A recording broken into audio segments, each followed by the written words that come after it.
Bonjour tout le monde.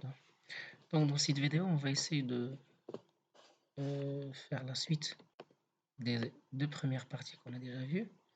Donc une fois que vous avez installé le module en question, donc, le module Ensaka Library, expliqué dans les vidéos précédentes, et une fois que vous avez créé la classe livre, et c'est bon, donc ce qui reste maintenant, c'est afficher cette classe dans une vue formulaire, ou bien liste, ou bien d'autres vues, qu'on va voir par la suite.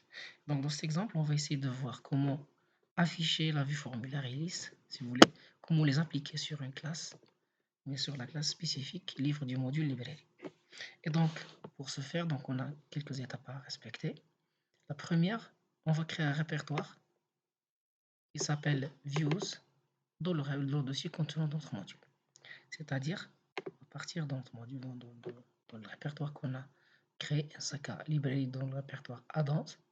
Et donc là-dessus, on va essayer de créer un répertoire, un nouveau dossier, si vous voulez, qui s'appelle Views. Et donc, ce dossier contiendra tous les fichiers XML, toutes les interfaces graphiques qu'on va appliquer sur les classes de notre module dorénavant. Voilà, donc dans ce répertoire, on crée un fichier qui s'appelle le nom de la classe, puis underscore view, ça veut dire pour dire que s'il s'agit de la vue de la classe telle, d'accord, donc classe livre underscore view.xml dans le répertoire views. Et donc pour ce faire, on va essayer de créer un nouveau fichier. On va l'enregistrer sous. Là, il faut spécifier all types pour qu'il prenne l'extension en considération et spécifier l'emplacement dans views. Et on va lui donner le nom livre underscore view.xml. Voilà, donc on a enregistré notre fichier. Maintenant, on va essayer de voir qu'est-ce qu'on va mettre dedans pour pouvoir faire l'affichage en mode formulaire et en mode liste. Voilà, donc ça c'est la deuxième étape qu'on a effectuée. Alors dans ce fichier, on va spécifier le nom de module qu'on va afficher et les types de vues qu'on veut appliquer, tout simplement. Alors dans notre cas, on va essayer d'utiliser un fichier XML. Là, on va essayer d'expliquer un peu cette partie-là. Alors on va essayer de créer un fichier XML qui commence par la balise XML. On spécifie bien sûr la version l'encoding UTF-8 pour qu'il prenne en charge le codage UTF-8, c'est-à-dire pour afficher les caractères accentués, etc. Alors, puis on commence par la balise Udo comme balise ouvrante et la balise fermante avec un slash. Chaque balise ouvrante doit se terminer par un slash à la fin.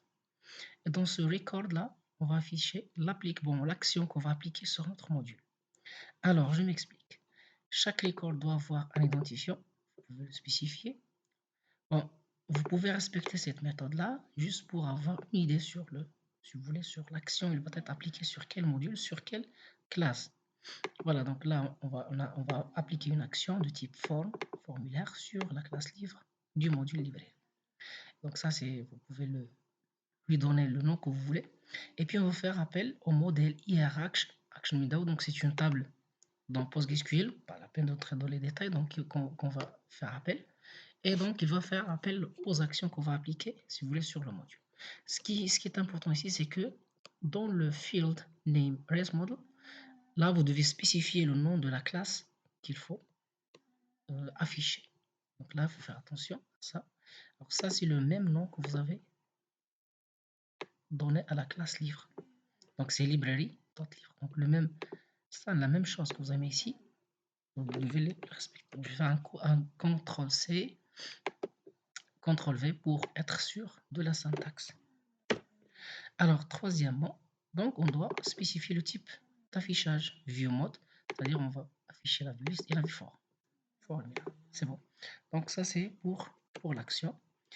Une fois qu'on a fait ça, donc qu'est-ce qu'on doit faire? Donc puis on spécifie le menu principal d'accès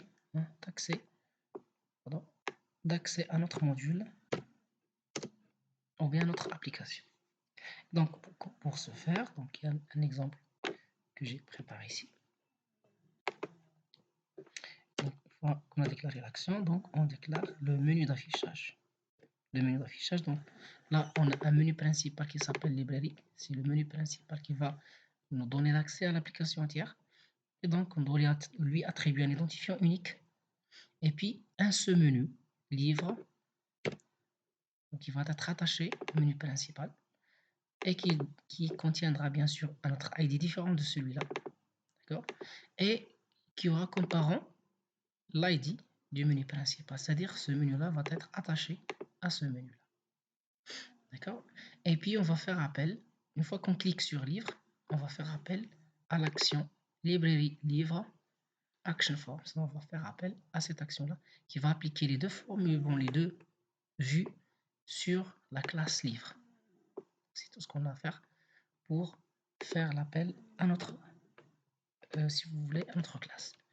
Voilà, une fois qu'on a fini avec l'action, pardon, le menu, alors on applique le mode formulaire. Donc là, on commence à afficher les champs qu'on a déclarés dans la classe livre. On va se limiter à l'affichage des champs, il y a des attributs name, address, date c'est-à-dire date mise à jour. Et donc ce sont que des champs qu'on a déclarés dans la classe livre. Voilà, name, date release, date update, et other IDs. On peut afficher une partie des attributs comme on peut afficher tous les attributs. Donc, pour le reste, c'est la même chose, c'est copier-coller. Voilà, donc on va se limiter d'afficher juste ces 4 champs. On va prendre cette partie dans un nouvel record. Donc dans ce nouveau record, donc bien sûr, on va avoir un ID différent de celui-là. Et puis on va faire appel à une autre table, c'est une table des vues. Okay, donc, et là on doit spécifier le modèle, c'est-à-dire la classe sur laquelle on va appliquer ce formulaire. Et puis, ce qui est important ici, c'est cette partie forme. Donc là, on s'intéresse à appliquer une vue forme. Donc, il suffit d'appeler la balise forme et spécifier le mode d'affichage, si vous voulez, des champs, bien des attributs. Donc là, on a choisi de les afficher sous forme de groupe. Vous pouvez les afficher sous forme de sheet, ou bien notebook, ou bien de page, si vous voulez. Et donc là, on a choisi d'utiliser deux groupes, d'afficher deux groupes, si vous voulez. Le premier groupe dans lequel on va afficher le nom et les auteurs. Le deuxième, les dates. C'est les dates de publication et la date de mise à jour. Et donc pour chaque balise ouvrante, on doit la fermer avec un slash. Chaque balise, donc c'est la syntaxe du XML, si vous voulez. Et on spécifie aussi la fermeture de la balise form, ainsi field, et ainsi de suite. Puis on ferme le record. Et bien sûr, le udo, bon, c'est la balise principale. Si vous voulez. Donc, c'est tout ce qu'on a à faire. On enregistre CTRL-S, on enregistre notre fichier. Donc, c'est tout ce qu'on a à faire pour appliquer la vue form. Puis, qu'est-ce qu'on doit faire? Donc, ce qui reste, c'est si vous voulez un redémarrage, on doit ajouter le fichier, pardon, avant de faire le redémarrage, on doit ajouter le fichier livre view XML dans le fichier manifest.py. Donc, là, on doit afficher un autre attribut qui s'appelle data.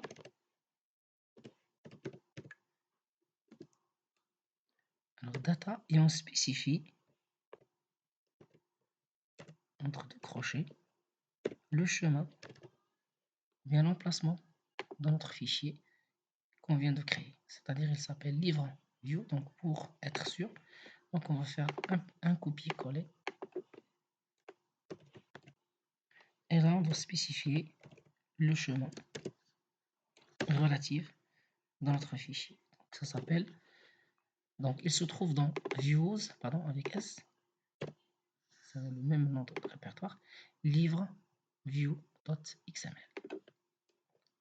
CTRL S, on enregistre et puis on fait un redémarrage de serveur. On redémarre le serveur pour qu'il prenne en considération les modifications qu'on a effectuées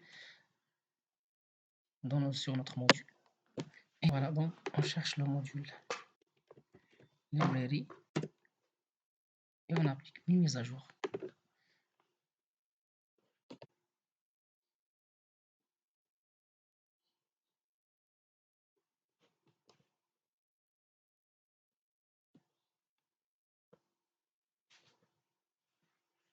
Voilà, donc une fois la mise à jour est effectuée, donc on peut vérifier tout de suite dans le menu principal le nom librairie. Et donc voilà, notre module il est là. C'est le menu principal qu'on a spécifié dans le fichier XML. Voilà, c'est le menu principal, librairie, qui va donner accès à l'application entière. Donc, une fois j'entre, ou bien je clique sur librairie, donc il va m'amener directement vers l'application qui contient un seul menu, livre. Donc je dois trouver un autre menu, livre. Voilà donc le menu livre. C'est ce menu qu'on a spécifié ici. Voilà. Et une fois qu'on clique sur l'action, c'est-à-dire sur livre, il va appliquer quoi? L'affichage, ou bien les deux, vue, tree et form, sur la classe livre. Voilà, donc on peut créer, modifier ou afficher. Donc on va essayer d'ajouter un autre titre, book, titre par exemple. Là on spécifie les, les auteurs. On peut avoir plusieurs auteurs, c'est la même chose qu'on a, c'est plutôt la relation qu'on a spécifiée ici. Order ADS, c'est un champ de type many-to-many, c'est-à-dire avec la table partner qui se trouve qui est déjà là sur Odoo. Et donc je peux spécifier ici les auteurs. Donc, je peux spécifier plus qu'un auteur. Voilà, donc je reviens pour finir. Donc je spécifie, si vous voulez, une date de publication et une date de mise à jour. Donc je sauvegarde et j'affiche l'ensemble des livres. Donc voilà mon livre que je viens d'ajouter. Donc je peux le créer, je peux le modifier, je peux supprimer quand même. Donc je sélectionne l'ensemble des,